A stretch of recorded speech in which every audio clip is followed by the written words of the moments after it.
नमस्कार दोस्तों, आपका स्वागत है एके जनता तक न्यूज चैनल पर। आज है 15 जुलाई 2024 और दिन है सोमवार। तो चलिए देखते हैं खबरें फटाफट। अनिल अंबानी ने मध्य प्रदेश में डिफेंस और नवकरणीय ऊर्जा के क्षेत्र में 50,000 करोड़ के निवेश का रखा प्रस्ताव। मध्य प्रदेश के मुख्यमंत्री डॉक्टर मोहन यादव ने शनिवार को मुंबई में उद्योगपतियों को मध्य प्रदेश में निवेश के लिए आमंत्रित किया। मुख्यमंत्री ने उद्यमियों से कहा कि उनके प्रदेश में सभी सेक्टर में निवेश की अपार संभावनाएं हैं। आपका स्वागत है, आप आइए। हम आपको विश्वास दिलाते हैं और वादा करते हैं कि सरकार आपके लिए भरपूर मदद करेगी और निवेश के अनुकूल बेहतर से बेहतर माहौल दिया जाएगा। इस दौरान रिलायंस ग्रुप के अनिल अंबानी ने डिफेंस एवं नवकरणीय ऊर्जा के क्षेत्र में 50,000 करोड़ के निवेश प्रस्ताव मध्य प्रदेश के लिए दिए हैं। अमरवाड़ा में कड़ी टक्कर देने के बाद बुधनी, बीना और विजयपुर विधानसभा उपचुनाव की तैयारी में जुटी कांग्रेस। मध्य प्रदेश के बुधनी विधानसभा सीट में उपचुनाव की घोषणा भले ही अभी नहीं हुई है, पर कांग्रेस पूरी तैयारी में जुट गई है।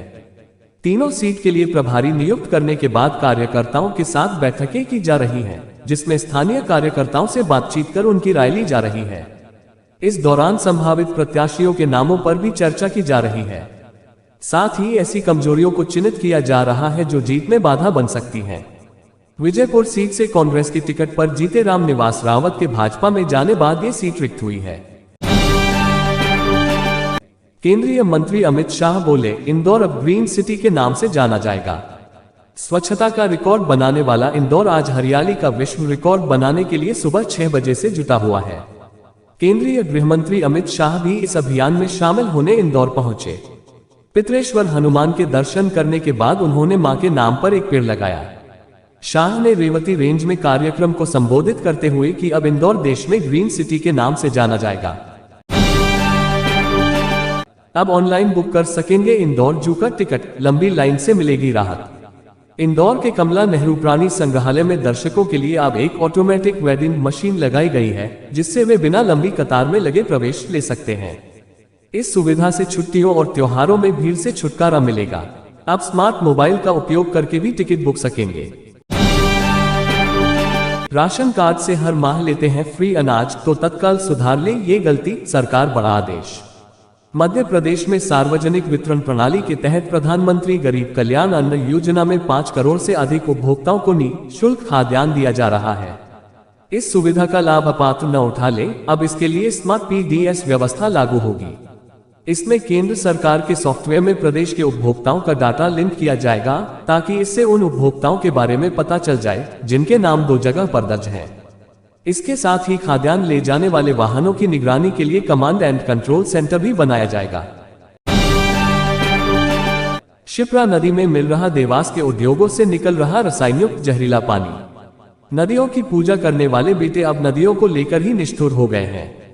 जिस मोक्षदायिनी शिप्रा को मां कहकर उसके जल में डुबकी लगाई जाती है, उसी जल में फैक्ट्रियों का रसायनयुक्त दूषित पानी डाला जा रहा है।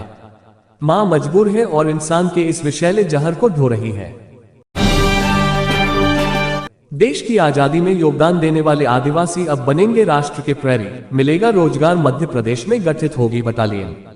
देश में सिख, राजपूत, मराठा, जाट और गोरखा बटालियन की तर्ज पर मध्य प्रदेश में भी आदिवासी बटालियन का गठन होगा। इसमें देश सेवा व रक्षा का जज्बा रखने वाले आदिवासी युवाओं को शामिल किया जाएगा। इससे प्रदेश में विलुप्त हो रही सहरिया, बैगा और भारिया जनजाति को समाज की मुख्य धारा में जोड़ने के साथ ही रोजगार का अवसर मिलेगा। प्रदेश के जनजातीय कार्य मंत्री डॉक्टर विजय शाह ने बताया कि जनजातीय कल्याण विभाग की ओर से एक प्रस्ताव आदिवासी बटालियन गठन के संबंध में प्रदेश के मुख्यमंत्री डॉक्टर मोहन यादव दे रहे हैं। देश की आंतरिक और बाह्य सुरक्षा में कई बटालियन अपना योगदान दे रही हैं। 600 कॉलेजों वाली मेडिकल यूनिवर्सिटी में 90% पद खाली, मात्र 33 नियमित अधिकारी कर्मचारी।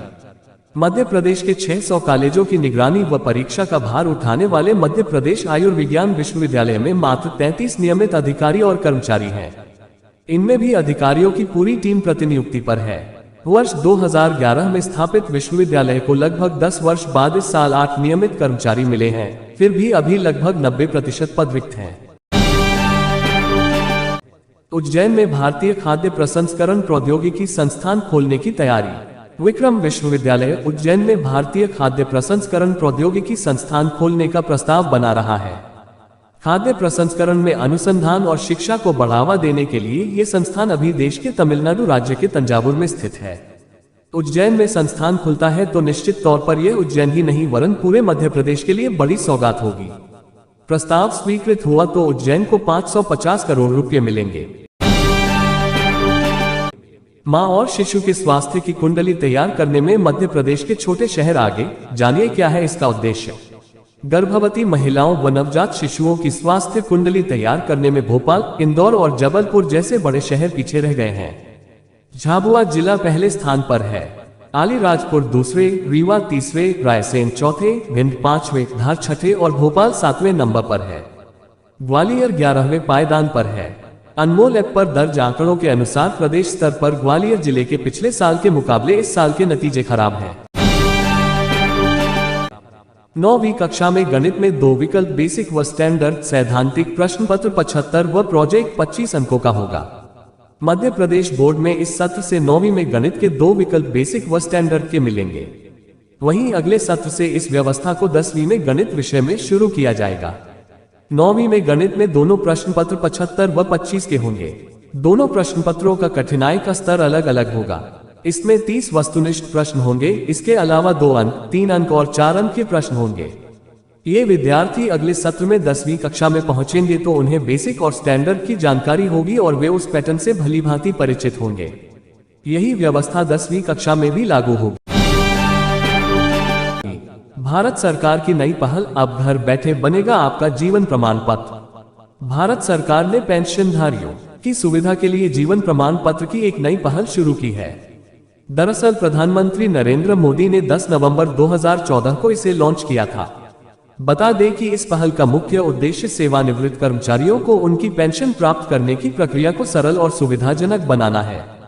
हर साल पेंशनधारियों को अपना जीवन प्रमाण पत्र जमा करना होता है और अब सरकार ने इस प्रक्रिया को डिजिटल कर दिया है, जिससे इसे घर बैठे ही आसानी से पूरा किया जा सकता है। यात्रियों को मिलेगी सुविधा, बेंगलुरु से हवाई मार्ग से जुड़ेगा जबलपुर। संस्कार राजधानी जबलपुर 1 सितंबर से हवाई मार्ग से बेंगलुरु से जुड़ने जा रही है।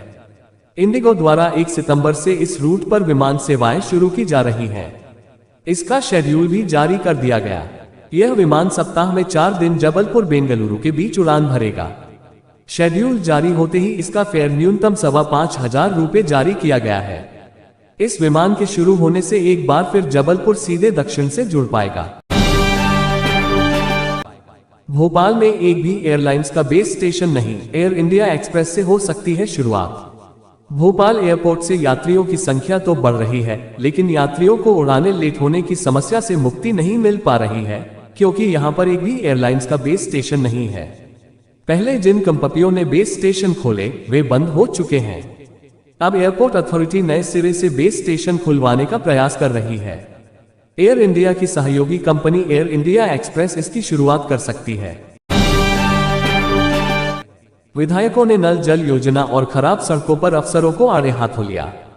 कितने गांव में नल जल योजना हैंडओवर की गई है और जहां की आप बता रहे हैं वहां नल जल ठीक से नहीं चल रही है। टंकी लीकेज है, पाइपलाइन टूटी, आपकी नल जल योजना झूठी है। ये बात कांग्रेस विधायक साहब सिंह गुर्जर ने विकास कार्यों और पेयजल परियोजनाओं की समीक्षा बैठक के दौरान सांसद भारत सिंह कुशवाहा के सामने अधिकारियों से कही। इतना ही नहीं, विधायक गुर्जर ने खराब सड़कों को लेकर भी नाराजगी जताई। उनका कहना था कि विकास कार्यों के लिए पर्याप्त समय मिला, इसके बाद भी गुणवत्ता परक कार्य नहीं हो सके।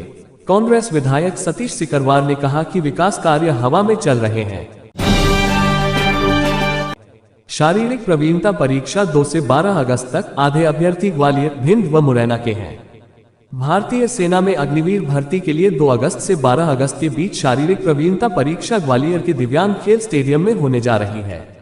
शारीरिक प्रवीणता परीक्षा के लिए अब तक अभ्यर्थियों को शेड्यूल का पता नहीं लगा है। सोमवार से अभ्यर्थियों को ईमेल पर प्रवेश पत्र भेजे जाएंगे। प्रवेश पत्र में ही स्पष्ट हो जाएगा उनकी परीक्षा किस दिन होगी।